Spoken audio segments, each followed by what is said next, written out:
So after killing the blood-starved beast, that gives us the opportunity to go ahead and unlock this new area to the right. So, first things first, head up in. Now what you're going to want to do is face this direction and just see the reason that we do that. So we can access a secret balcony above the chapel fellows, and this allows us to get a couple of secrets. Of course, there's the formless open room. There's the messenger horn festival. Another secret item that you can choose to adorn your messengers with.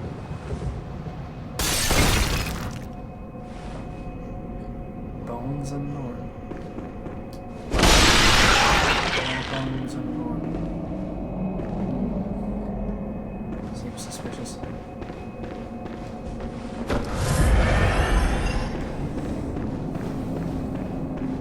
Now what we're going to do is call down that elevator again. Use the lift.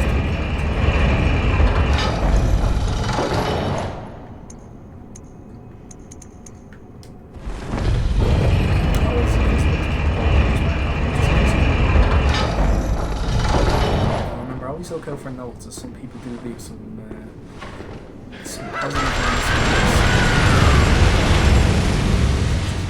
This one. So what you really want to do is start around behind them. So the ability to kill them very quickly and open up this chest here. Communion room. This is the first of the rooms that we're starting to see in this game. You might ask what they're used for. Basically, the next optional area that we will cover, we can go ahead and be able to get our hands on a rune workshop.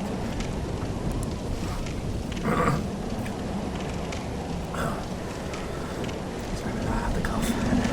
So yeah, essentially, we're going to explore this.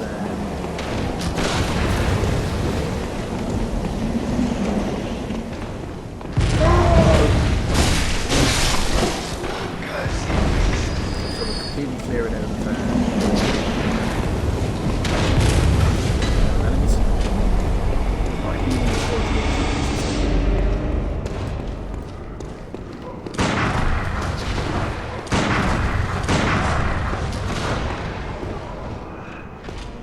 Well, there goes that enemy.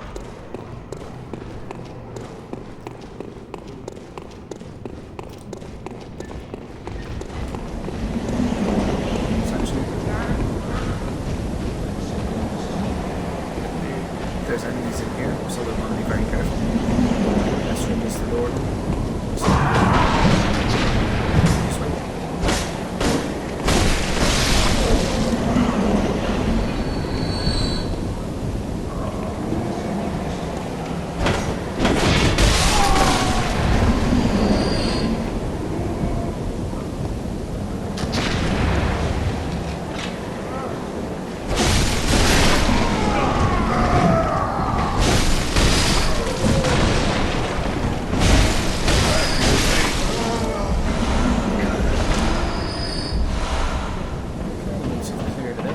Chest over here in the corner you can open.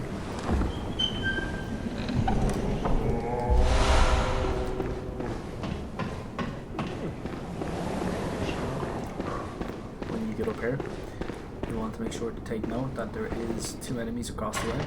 Let the first one come over to you as soon as it sees you upstairs and get you. You may take a little bit of influencing.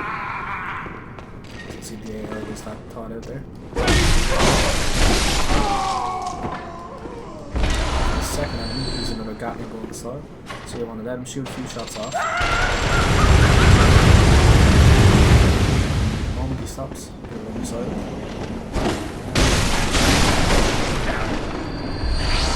Giving you some more quicksilver bullets. Now outside of here, there's going to be a couple of marksmen and troll. You're going to want to shoot one of the marksmen off, and then lure the troll inside.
that there is a ladder here.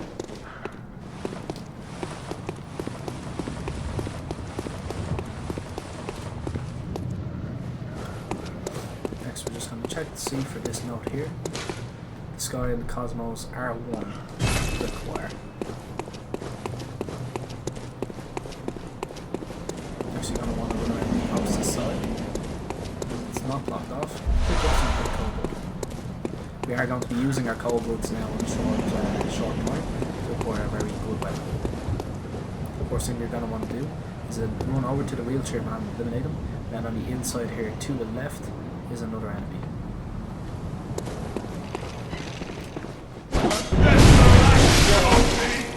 See? And then when this next wheelchair enemy rolls in,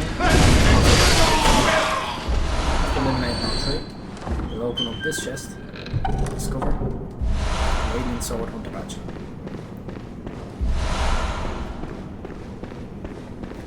Now the other area there leads to the upper Cathedral Reward, to which point we can leave that for now.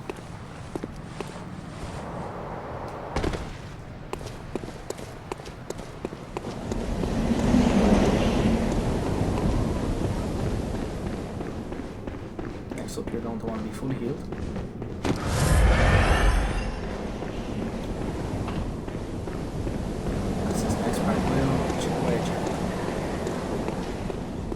So we're going to want to drop down here. And then we can disappear with it. Heal up again. And you'll find this entrance here.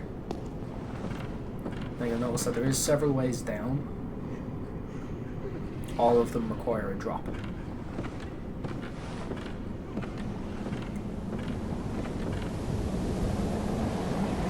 Notice just on the edge there is a doorway, so you can see it just beneath us. That doorway down there essentially will lead us to the Healing Church Workshop, which we will be familiar with in just a couple moments. The issue is, in order to drop down there, we have to walk off that first edge and land on that first little platform, losing a substantial amount of health. The other alternative is obviously down where there's much more options to drop from. However, we will not make it to the workshop. So we're going to attempt to land down on that first platform.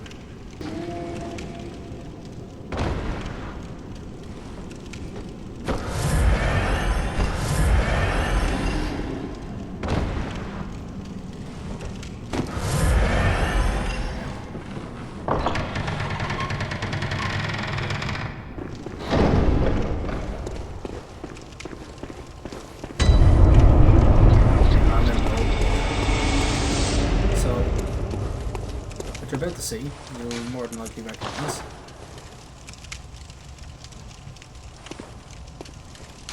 Does it look familiar?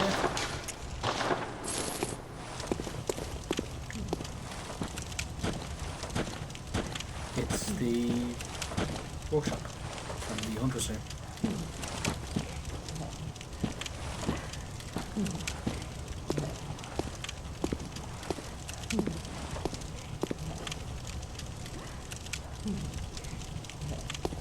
We can hear some voices all around.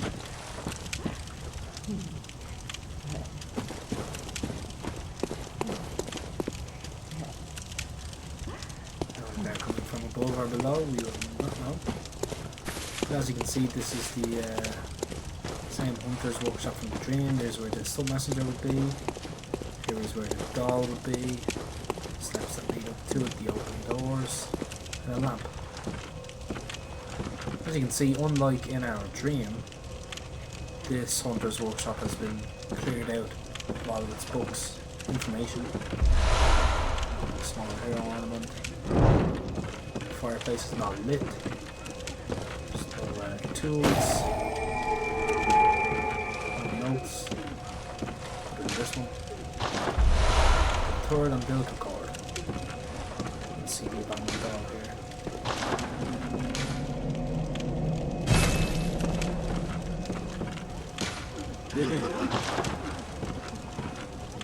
So we can see, unlike in our dream, which extends out further, etc., this is behind the Grand Cathedral. What we can see up near the edge there. You can see above this circular area. Looks like it leads right back up to the Healing Church workshop, from what we can tell.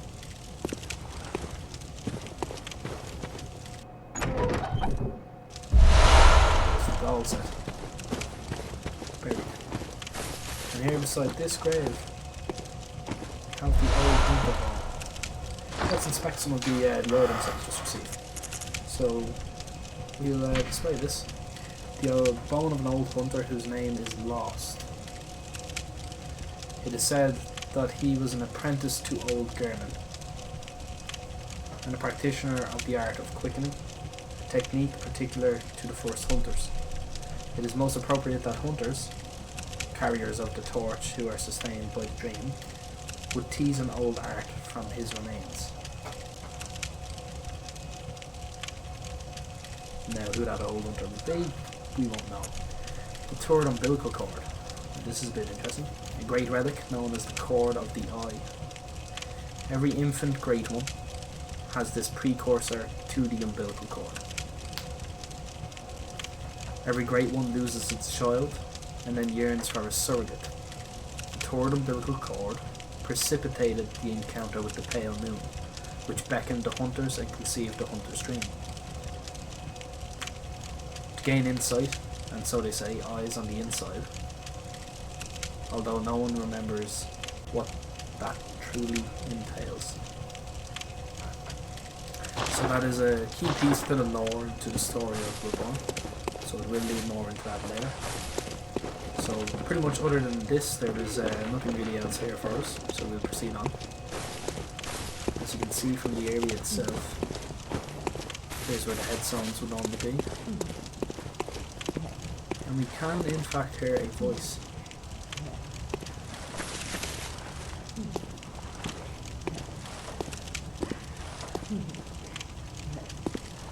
Sounds like it's coming right from here.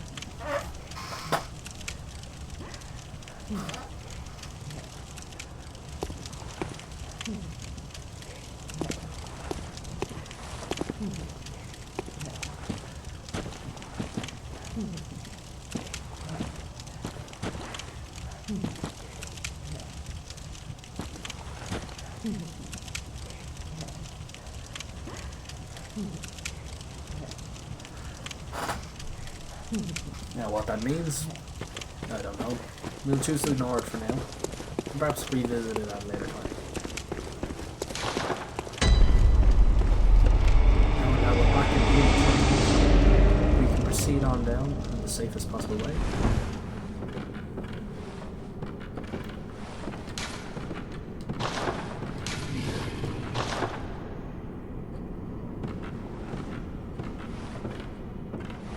Attempt the safest possible way down.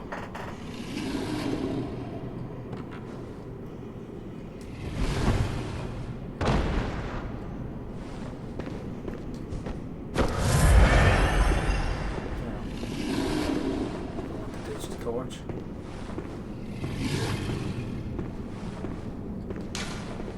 I want to sneak up on this enemy.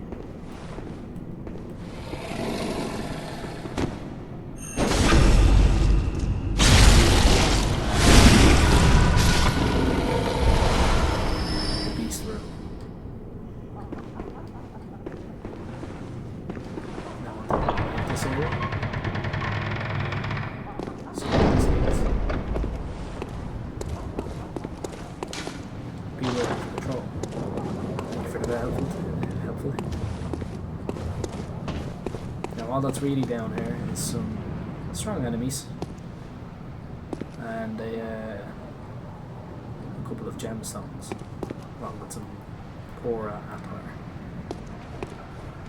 Now we're going to want to lure these enemies back a little bit.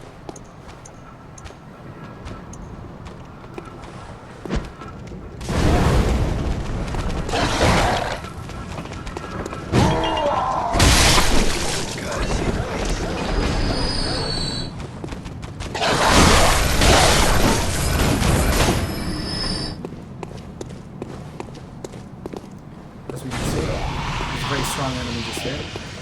He's called a Kidnapper. If he kills you, he will take you with him. You want to avoid him at all costs.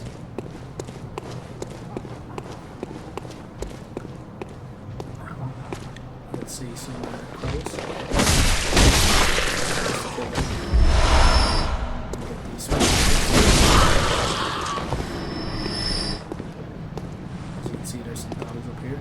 And the Kidnapper is now facing that way. We're going to just run up to the dogs.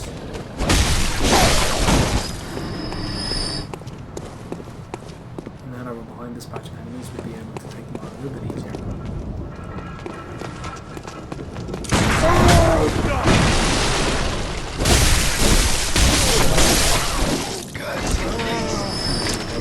Proceed on forward.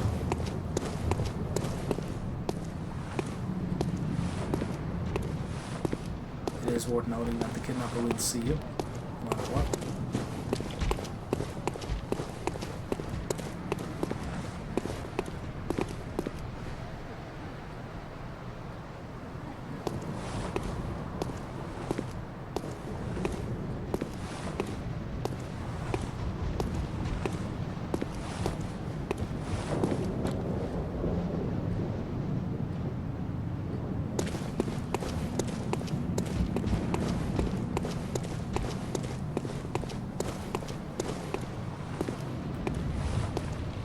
Here's another brain sucker.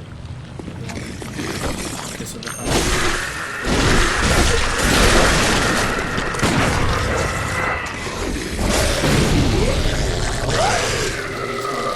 Take some of the insight that I have.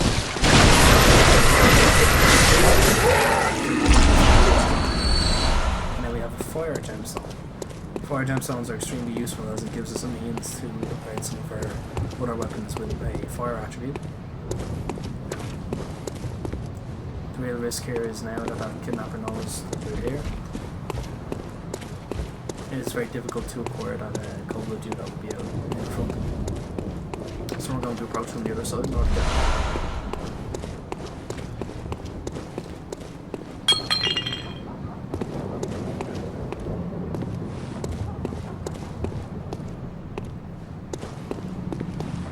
as you can see, he will pretty much notice you no matter where you go.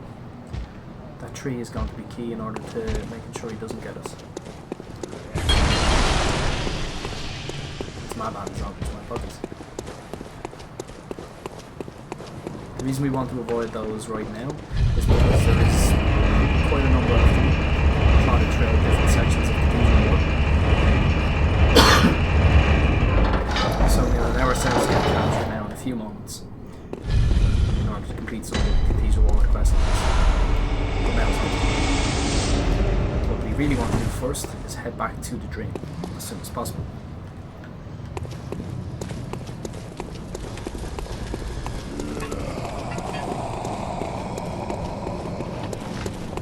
As you can see, there is another Kidnapper there. That pretty much covers the whole of the healing workshop church. But now we'll also speak with the doctor and we'll be able to give her the well, we'll be able to give her a particular item. What we do first, just for giggles, you should say, speak to her first by using these. We look a little bit brighter than we thought, shall we say. Welcome home. What is it? Hunters have but I with you. Of course I do, isn't details there. We can hand over the small ornament. What is this? I can't remember. Not a thing, only I feel a yearning, something I never felt before. What's happening to me? Tell me, Hunter, could this be joy? Tearstone. Welcome. What? We'll now see if you Hunter, with you. Of course I do. Isn't? Farewell, good Hunter.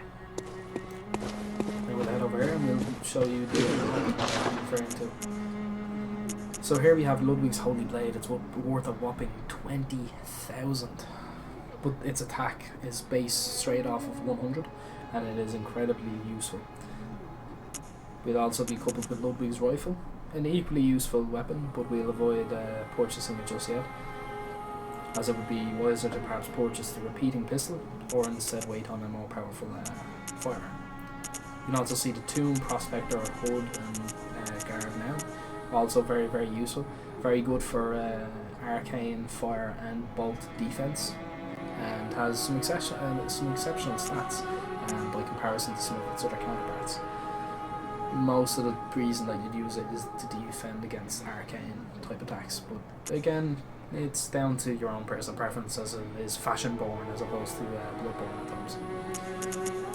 Outside of that though, we now have the ability to buy fire paper, although at an expensive 4,200.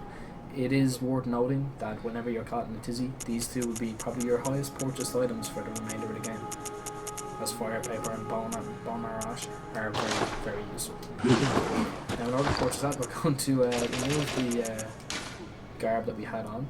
We're going to re-equip the hunter hat. We will keep on the regular hunter garb and the gloves, and the hunter trousers as well. Now we want to sell some items first, so let's see if we've got anything worth selling.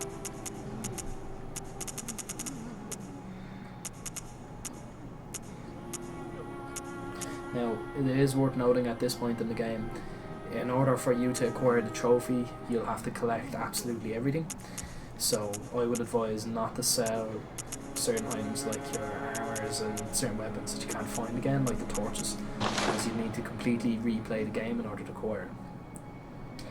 Since we've got very little to sell, we'll go ahead and we'll proceed on to use our blood echo generating kobolds.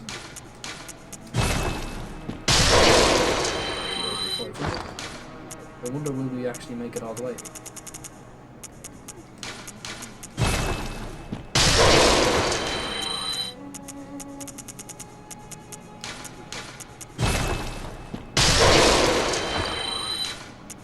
We may just be left short.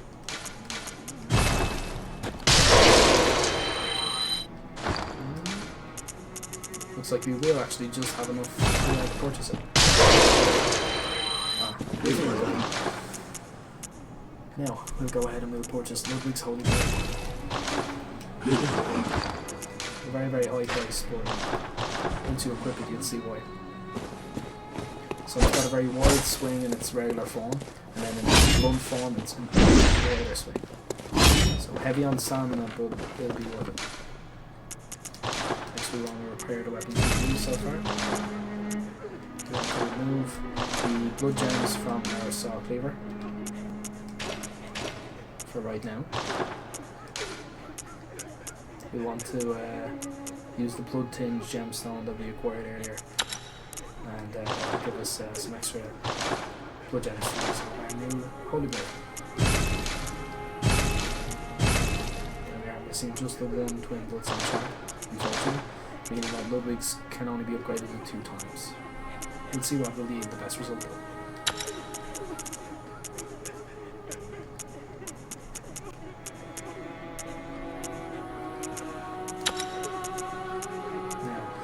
The attack versus beasts would be quite useful. However, the rally potential and physical attack boost from that is also quite good. The only issue here is the extra 1 little pip that you get from that particular gemstone versus the physical attack and charge attacks. It's not very much. Now we could add on the, because it is only obviously 1 hit point more, we could take the loss of the 3 and turn it onto the gold blood, which would mean that attacks versus the beasts, which are the current enemies we're facing, bear that in mind, would be increased. I'm going to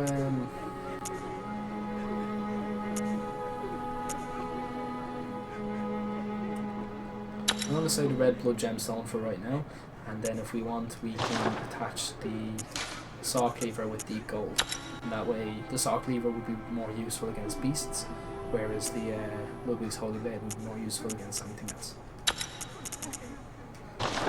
Now when we take a look at the 2 different stats, we can see 130 on its lesser form versus the 126, and the higher output there is a little bit better. And it's also the reason that we contributed to the strength and skill attributes so that we could use the Holy Blade. Because with our skill and strength too low, we would not be able to use it, and that just wouldn't be fun time. You can also see now that we can buy fire paper using our insight.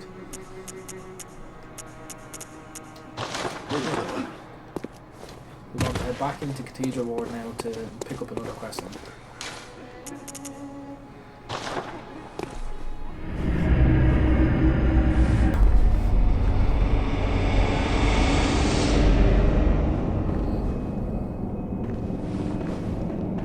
The other quest line here in Cathedral Ward is when you head out here, you want to head straight up those stairs.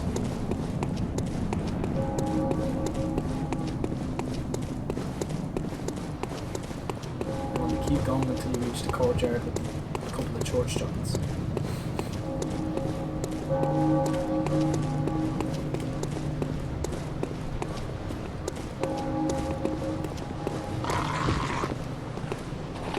At this point you want to go.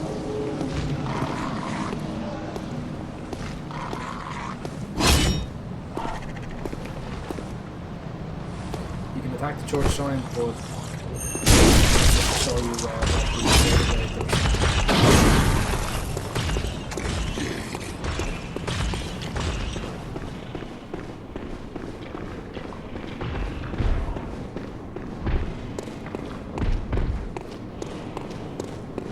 we'll now meet a new NPC. You're a beast hunter, aren't you? I knew it. That's precisely how I started out. Oh, beg pardon. You may call me Alfred. Protege of Master Ligarius, hunter of vile bloods. So, what say you? Our prey might differ, but we are hunters, the both of us. Why not cooperate and discuss the things we've learned? Oh, very good. Very good indeed. Take this to celebrate our acquaintance. It's also an easy way to acquire fire paper earlier, as I mentioned, where you can meet Alfred the first time. Beast hunting is a sacred practice. May the good blood guide your way. There must be oodles for us to share. Go on, just tell me what piques your interest. As you know, the Healing Church is the fountainhead of blood healing. Well, I'm a simple hunter, quite unfamiliar with the ins and outs of the institution. But I have heard that the holy medium of blood healing is venerated in the main cathedral, and that counselors of the old church reside in the high stratum of the cathedral ward. If you seek blood healing, and the church is willing, you should pay them a visit. Byrgenwerth is an old place of learning, and the Tomb of the Gods, carved out below Yharnam, should be familiar to every hunter. Well, once a group of young Byrgenwerth scholars discovered a holy medium deep within the tomb. This led to the founding of the Healing Church and the establishment of blood healing. In this sense, everything sacred in Yharnam can be traced back to Byrgenwerth. But today, the college is within a tangled wood, abandoned and decrepit. And furthermore, the Healing Church has declared Byrgenwerth forbidden ground. It's unclear how many of its scholars remain alive, but only they know the password that allows passage through the gate. Ah, there's something I want to tell you. A bit of wisdom from the eminent Master Ligarius. Once, a scholar betrayed his fellows at Byrgenwerth and brought forbidden blood back with him to Canehurst Castle. It was there that the first of the inhuman Vile Bloods was born.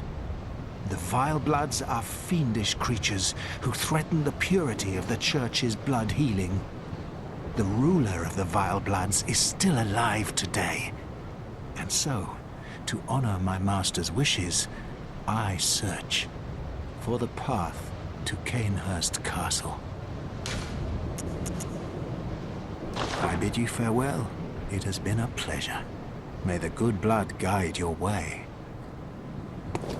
So, if and when we discover the Vile Bloods, as Alfred put it, we can obviously proceed with his quest. Outside of that, however, we just simply need to proceed on and fight some more bosses, etc. So, Cathedral Ward is pretty much finished. Outside of visiting the NPCs after boss kills, just to catch up with them and see how they are, etc. There's little use or room for anything with them. What I could advise next is to perhaps visit the little girl by the window, who we saw earlier attempt to go to Old Chapel and get eaten by the pig. We'll see if there is somebody there instead. Past this, however, we're going to explore the area of Hemwick Channel Lane, which is to the left of the Grand Cathedral when we approach it. So that is where we'll spawn into next. Anyway, thank you kindly.